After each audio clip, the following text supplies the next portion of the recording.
As I retired from my position as an engineer at a major aerospace company in Connecticut, I couldn't help but feel a sense of pride and nostalgia. I had been a part of an exclusive group of engineers who had worked on a top-secret project to reverse engineer a rocket that had been recovered by the government back in the 1980s. Back then, I was just a bean counter and pushed papers until I could finish my degree and reapply as a full-time engineer. I didn't do a lot of real skunkworks projects, but what I was able to see made me think that there was hope for the future. Before I left, my manager called me into his office and closed the door. I thought he was going to give the usual speech about being a good worker, and I'm sorry you're going to leave. But he looked at the models of airplanes on his desk and started to speak. He asked me if I was ever planning on consulting. I was shocked. I knew that some people went into consulting for the competing companies, but it had not really been something I had considered. I thought he was offering me a new job, which I was not ready for. He said, "If anyone asks you to come with them, tell them no, thank you." And then he stared at me. He didn't smile or say anything else. It was like he was waiting for me to acknowledge that I wasn't going to work for another company. I didn't know what he wanted, so I stared back. I asked him why and what he meant. Instead of answering, he said that many of my old lab partners had retired to Florida or Nevada, and I should look them up when I had time. Maybe Pensacola would be a good place to start. I told him I was going to visit my son and daughter-in-law in Canada and set up roots in Michigan where I grew up. I had no plans to work for anyone for a while. After that, he wished me well and thanked me for my hard work. With that, the meeting was over. I handed in my badge and was able to take my last bit of personal stuff outside. Where I worked, you had to be allowed onto the parking area with a permission from the company. My husband had packed all of our stuff in a small U-Haul trailer and was sitting in the car off in the mostly empty visitors parking lot. "Ready to leave this place?" he asked. He smiled as I nodded. I saw that his face was tired, so I offered to drive the first leg of the trip. If he took a nap, he could switch with me in a few hours. He agreed and we were on our way. I thought about what my boss had told me, that I shouldn't consult, and wondered if that was a hint about other ex-employees that left to consult with a competitor. I wasn't ready for that. Our plan was to visit my son and daughter-in-law in Hamilton, Canada, then drive over to Michigan and head north off of Lake Michigan. After that, I planned on being a snowbird during the winter months. After we crossed the border from New York to Canada, I switched with my husband and let him drive. I was tired from working the full day and was thinking about sleeping the rest of the way to my son's house. We were driving on a dark road in Ontario, Canada, with nothing but the sound of my car's engine and whatever passed for the local radio station. As I was driving, I noticed a strange light in the sky. It wasn't the moon or a star. The light started to pulse, and I couldn't take my eyes off it. I looked over to my husband, who was mumbling something about the radio and the heavy traffic. There was no traffic to speak of. Occasionally, there would be a truck making a long haul of goods, but otherwise, we were on a desolate part of the Ontario 403 highway. Suddenly, the car started to jerk. I looked at my husband, who seemed to not have noticed. He kept his hands on 10 and 2 of the car and muttered along with the radio. He kept talking about bad traffic and how late we were going to be. I started to shake him to see if he was off. I looked around the car, and on the dashboard, the car lights had been flashing on and off.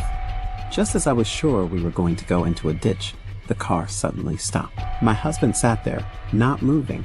I started to hit his arm and shake him, but he was like stone and didn't take his eyes off the road. I started punching his arm, trying anything to get him to snap out of his trance. The radio was more static than music, and the lights on the car dashboard were all flashing red.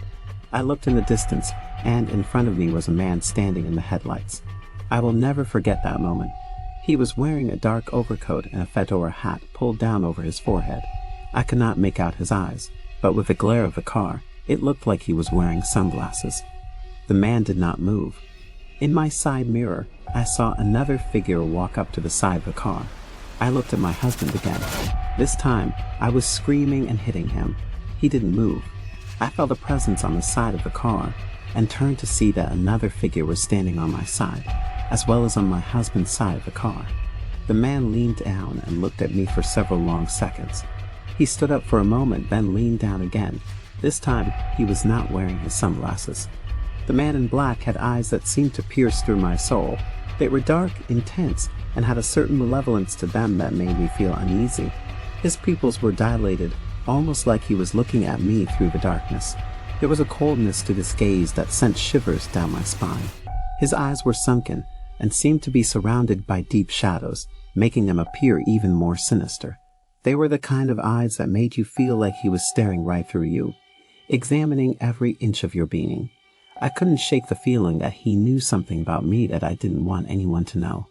The longer I looked at him, the more his eyes seemed to become impossibly dark, like they were absorbing all the light around us.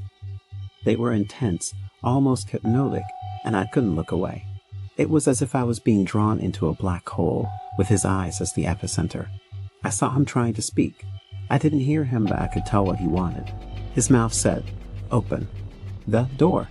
He repeated that, but I was too shaken by what he was trying to do. Suddenly, I hear a giggle from the door handle. The door was locked. I thought he was going to break the window, but instead, I heard something coming from my husband. My husband sneezed. The man in black looked past me and at my husband. My husband reared his head and sneezed again, more forcefully this time. The man in black looked at me and said again, more urgently, "Open the door." I don't know why, but I thought about what my boss had said to me earlier that day. I looked at the man outside the car and said, "No, thank you. Go away." My husband had sneezed again and started to mutter again. I looked at my husband and just past him, the man that was standing on the driver's side of the car turned and walked away. I looked at the man on my side of the car. Overall, his eyes were scary and had an ominous aura to them. It was like he was a predator and I was his prey. His face was contorted, but he put his glasses back on. Then he slowly stood up, turned and walked away. Even after he walked away, I couldn't shake the feeling that he was still watching me, and that his dark, intense eyes would haunt me forever. The man that was in front of the car had also vanished. Within seconds, the static on the car radio had cleared up and we were listening to music again. The car started to roll forward, slowly, but gained normal driving speed within seconds. My husband continued driving like nothing had happened. He looked over at me and saw my face. "What's wrong?" He looked at me. "There's a gas station in about 20 miles. We'll stop there for a bit." I stared at him like he had lost his mind. I didn't know how to explain the experience. I thought my husband was being crazy, or if I was the crazy one. When we got to the gas station, I looked around and checked the back of the car and the U-Haul trailer. Then up in the sky. It was still dark, but I saw the glimmer of sunlight on the horizon and looked at my husband. He didn't say anything, but came over to hug me as I cried. There was no way I could tell him how close we came to being abducted.